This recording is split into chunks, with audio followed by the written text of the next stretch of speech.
today what we're going to try to focus on is what we look at in planning for trees in our urban environment and how it turns out maybe in the long term and what we can look at to improve some of the conditions that we have in the urban forest.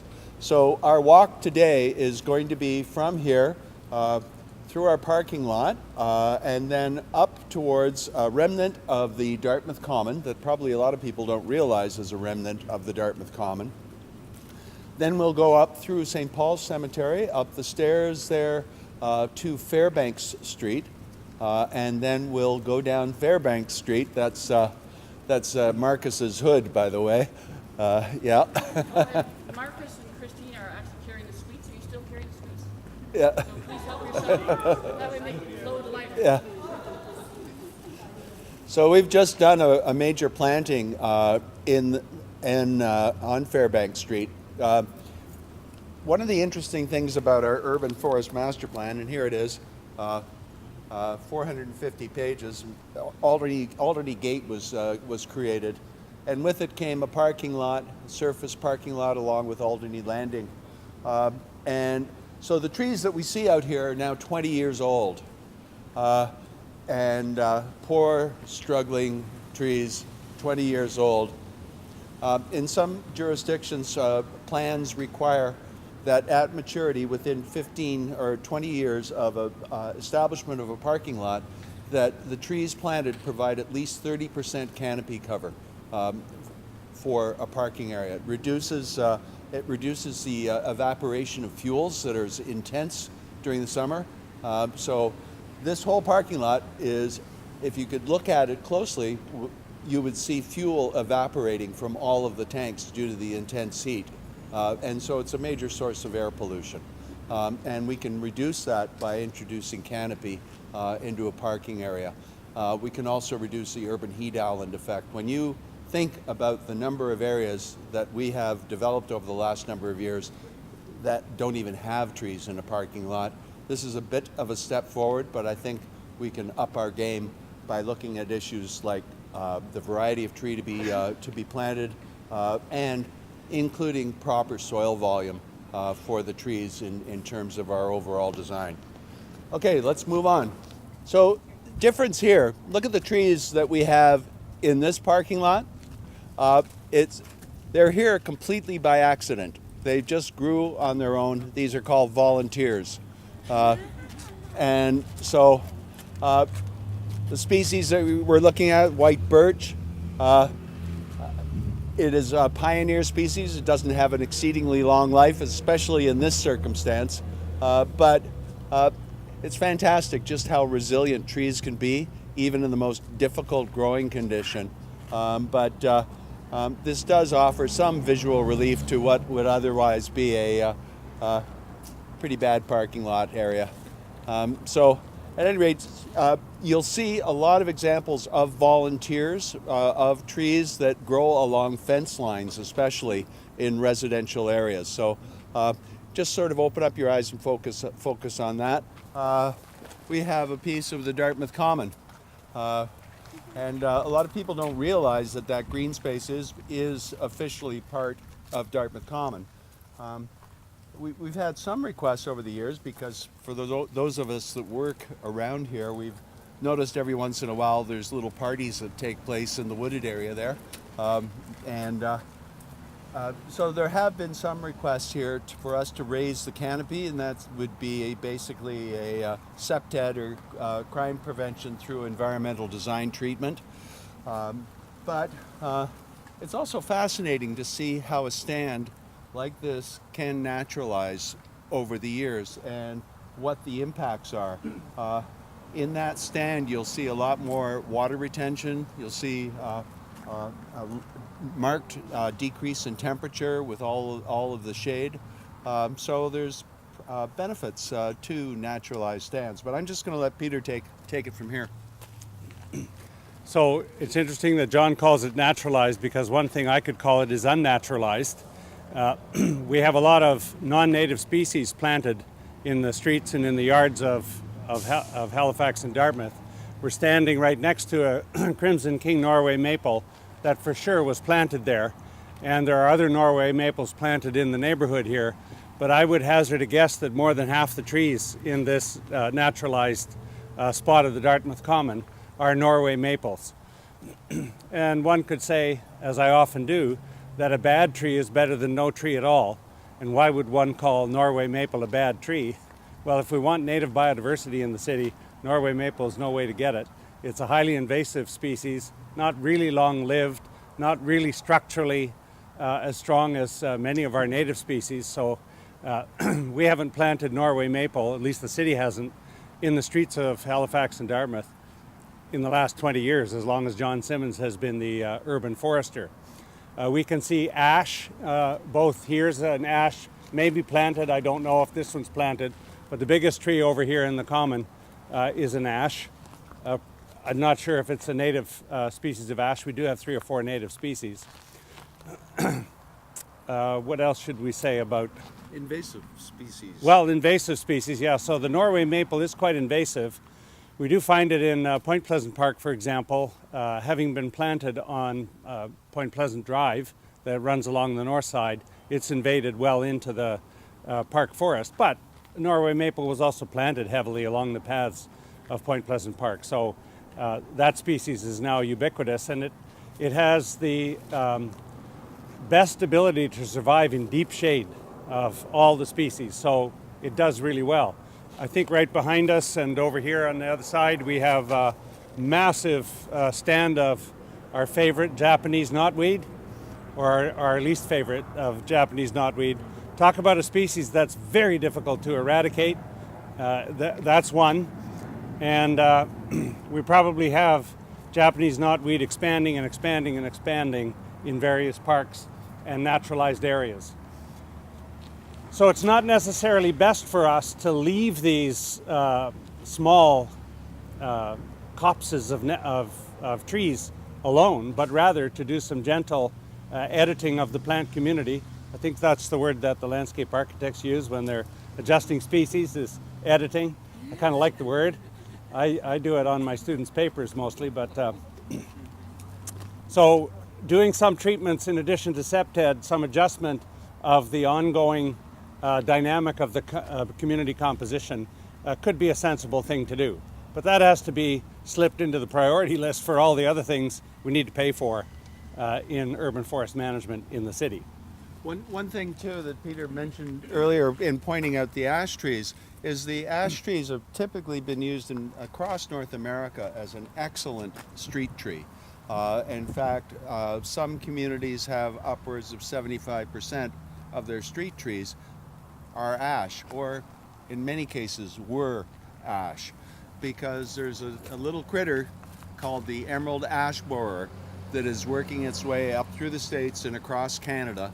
It's in Ottawa now, and within a few years of introduction, it's pretty well 100% mortality of ash.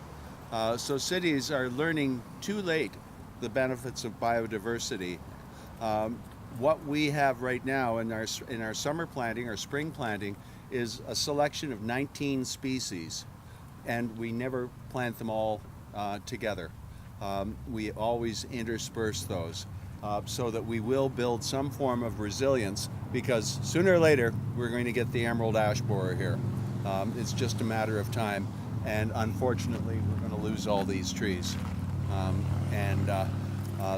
there's no stopping it at this point. So it's fortunate for us that ash is not a big component of our urban canopy, but if something comes along and starts to seriously infect the elms, Norway maples, or the lindens, then we're in big trouble, because those are heavily represented, at least in the streets of Halifax and Dartmouth. Yeah, in North End, Halifax, about 85% of the street trees are Norway maple. That's a legacy from plantings in the 1960s and 1970s and 1950s. So our treatment there is interspersed planting. So for the first number of years, you'll see sort of awkward placement of trees, because we're expecting that those Norways are not going to last longer than another 10, 15 years. Okay, now we're going to go up the stairs. The more I see great opportunity to pop trees into a place where the growing conditions have got to be extremely good. The nutrient pool might actually not be so bad. I'm actually going to launch a study called The Living Among the Dead, which is a study of the tree canopies of our cemeteries. And I want to look for physical opportunities to put more trees in, but also talk to the owners of the cemeteries and see if we can't kind of reduce this ubiquitous grass cover and get a full tree canopy here. And that'll make the contribution that John was talking about to getting the canopy up from 5 or 10% up to the 30 or 40 or whatever it is we want. We don't have to have all those trees perfectly spread out across the entire territory. We know that doesn't work. But a territory like this, why is that grass? Is it because people come here and recreate and they need an open field? I kind of doubt that. If it were full of trees, I don't think folks would complain, and that would make people like me and John Charles very happy, and maybe folks like you happy. This would be a much nicer place today if it were full of trees on a day like today. It is a native burial ground as well. So Well, natives didn't deny trees in their. No, it's fascinating. So next step, we'll go up some steps, and we'll meet at the top of the street at Fairbanks. And so this part of the city was heavily impacted by Dutch elm disease. There still are a few elm trees in the area. One other feature of this is that there has been a fair amount of renovation and redevelopment of lots here. And as a result, in some cases, there's been a reduction of canopy. Now, we have to remember that over half of our urban forest canopy is on private property. And it's really, really essential that we keep encouraging citizens to plant trees, because if we just depend on our street trees, it's not going to be enough. We certainly can augment things through street trees and provide all of the environmental services that street trees do provide. Is it possible that there could be a policy that requires front yard setbacks that include canopy cover that can be restricted from private property owners reducing the canopy in the setback area? Yep, we could, and I think as we see redevelopment, we're going to have to focus on that. I don't know if you've seen some of the redevelopment proposals, say, I think it was at Young Avenue in South End. Now those were estate lots that are now going to be subdivided. But those lots have gone from about 40% canopy cover down to less than 10% canopy cover. So as we get that intensification of use, are we going to see an overall loss in canopy, or are there methods that we could adopt through policy that would maintain and increase canopy? Well, you know, obviously once you cut down a beautiful mature tree and plant a sapling, it's going to be many years into the future before those natural services are replaced. So one of the techniques is actually retention. So inventorying the trees on the lot before redevelopment, and then looking at opportunities for retention. Perhaps we could offer bonuses for tree retention. Those could be policy options. So up and down this street, what you'll see is the new trees that we've planted. Some are looking great, others not so great. It's been a drought condition.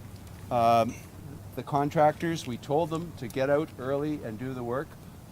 They didn't get it done quickly enough. But the thing is that whenever we put out a tender for trees, the contractors are required to provide a 2-year warranty on all the trees. So actually, in this neighborhood, we've done substantial completion evaluation, and we've already told the contractor to replace 15 trees that have just been planted. And that's too bad for them. It's a loss of profit. But had they followed the proper protocols and gotten the trees in the ground at the proper time, they wouldn't have had the mortality that we're seeing right now. Other trees are doing really, really well. And so we'll just walk down Fairbanks Street until we get to Mott, and then we'll pause there. But in the meantime, you can see the various trees that have been planted. Yes, Marcus? One other thing is in Hurricane 1, the wall of the eye came right up the, I think they even said up the street, but certainly up through the neighborhood. It took out probably half the trees that we had. Beautiful ones. Big ones. Yeah. So it was quite a devastation. One thing that we've noticed in terms of 311 calls after major windstorms, pretty well 3 in every 4 trees that have major limb drop off are Norway maples. So that's where our major failure is. They just grow up and they become that structurally dangerous, let's put it that way. When we get a 1 strength storm, all trees are susceptible, especially the tall ones. And elms, as you know, have this very high umbrella crown. So a lot of elms came down, whereas Norway's broke, but the elms came down.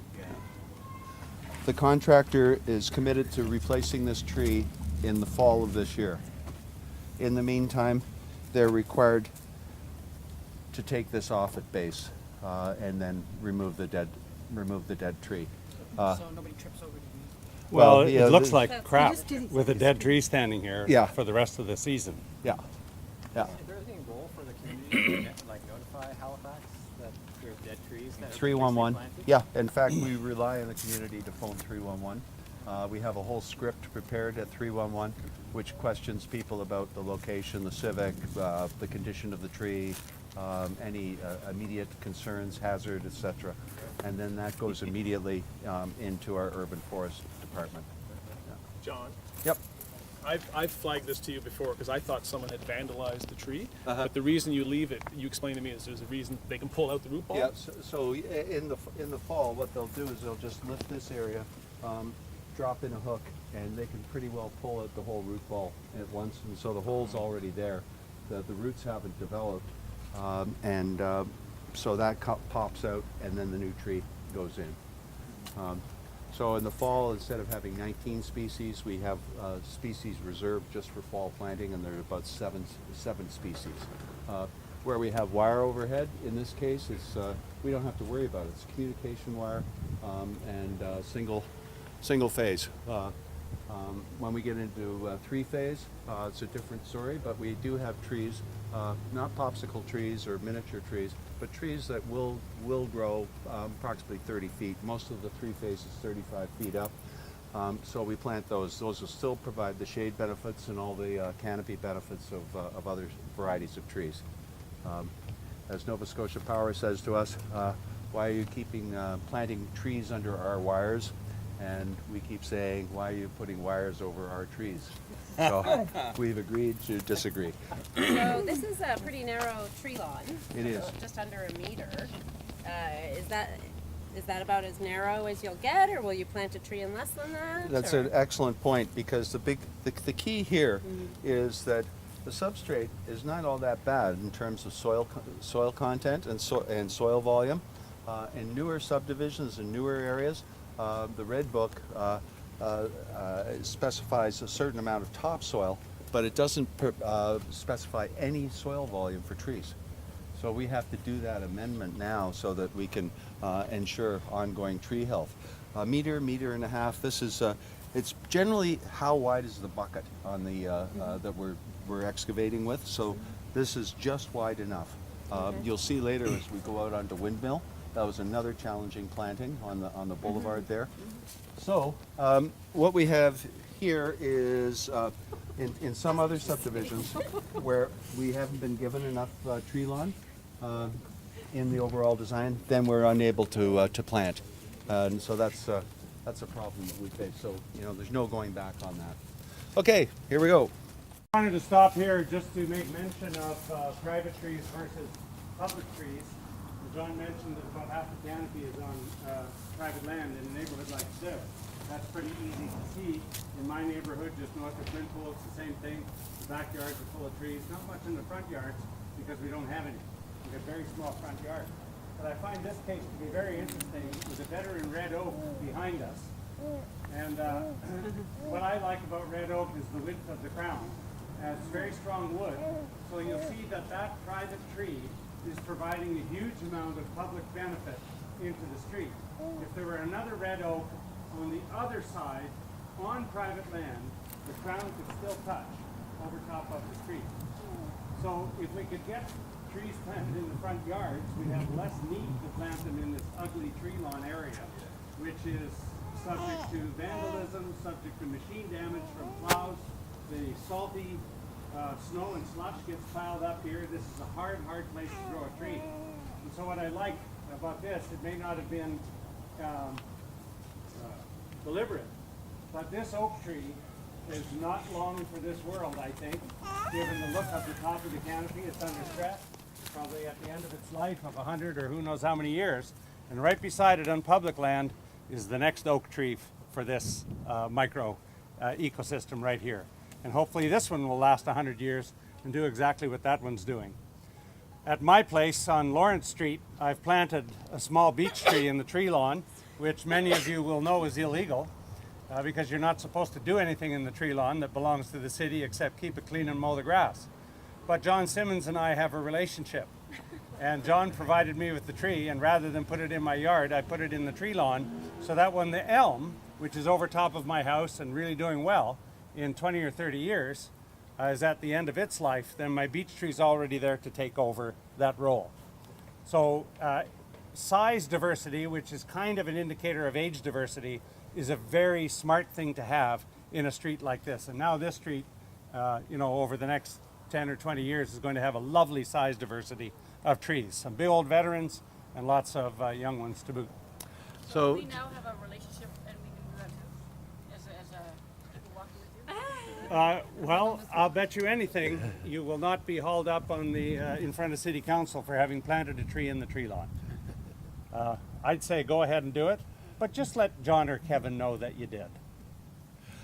Just going back to one of the earlier comments about Crimson King, sometimes nurseries, many of nurseries that we have are still selling Norway maple, but you won't know it because you'll be sold a Crimson King. So when ordering trees, you've got to make sure that that it's not an invasive, and so down the street here, you can see the predominance of the Crimson King on this street in terms of the planting. And when they were planted, people believed that they were nice hardy trees. They certainly are, but they're short-lived, not structurally sound, and invasive. So 3 strikes. To add insult to injury, some of the nurseries are selling Norways and calling them red. Now, red maple is well known to us who know the trees of Nova Scotia as a native species, and we have a lot of them in the streets, and we've been favoring planting them lately. But when somebody says, "Oh, I love red maple, can you sell me a red maple?" it's highly likely the nursery person will say, "Well, this one's red, take that." Whereas it's not. Wrong species. So next we're going to walk up Mott Street and then on to Windmill. So Peter talked earlier about the benefits of private trees. Here it is. And we also talked about the retention of trees during development. So these trees all predate this development. And whoever did the development thought very wisely because the value of homes is increased up to 15% by having what we call a value tree out in front of the house, either a city tree or a tree directly on the property. So another benefit of trees, enhanced real estate values. So can we, is there any impetus for the municipality to regulate that, like through the tree bylaw for private property? You could develop a private tree bylaw, but if you do research into it, sometimes you say, be careful what you ask for. One of the key parts is enforcement. So unless you have a team of, our estimate, if we were to do something here, would be at least 5 full-time positions, new hires for arborists that would end up establishing a brand new permitting system for the municipality for the removal of trees. And as case law has shown, almost impossible to prosecute. There's lots of reasons why trees disappear while people are away for the weekend. Yeah. Or the trees die over a few years. So you're you're saying you're balancing it might not be worth it to do it? It just means that a lot more research is going to be necessary in order to move in that direction. And the better area is to start at the bottom in terms of our internal regulations, in terms of our own infrastructure. So how do we do curb repairs adjacent to trees? How wide, as Anita was saying, should the tree lawn be? So those are great opportunities to address first, because those will really help us immediately. So I mentioned earlier windmill. Up until a couple of months ago, there wasn't one tree on the boulevard here. And there are many other areas that we've done this in the municipality. And one of the interesting effects of having these trees in the boulevard as they grow is that it's going to slow down traffic. It is a proven traffic calming measure. And it also cools down the neighborhood in terms of urban heat island effect. And as canopy grows, it'll have beneficial effects in extending the life of the asphalt as well. So that's another major benefit of trees. It can extend the life of asphalt by up to 30%, and where there's proper shade, because you don't get that expansion, contraction of the asphalt. Okay. John? Yep. Ask Anita already about those.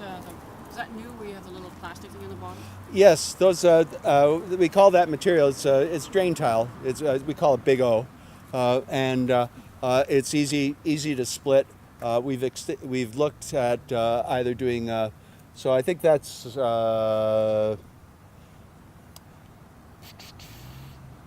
We went with something about twice the size of that last year in terms of its height, and we decided to half it this year and cut it down.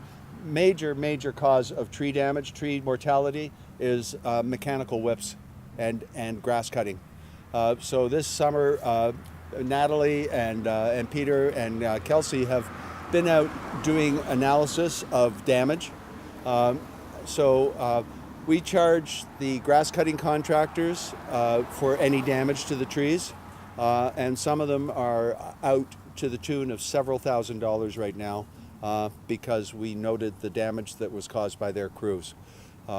So all it takes is one grass whip to go right around a tree and to take the bark out, and then that tree's dead. So we have to make sure we've tightened up the tenders for grass cutting, for municipal grass cutting, basically showing the bidders that they're 100% on the hook for the replacement of that tree, and John Simmons does the evaluation of the overall cost.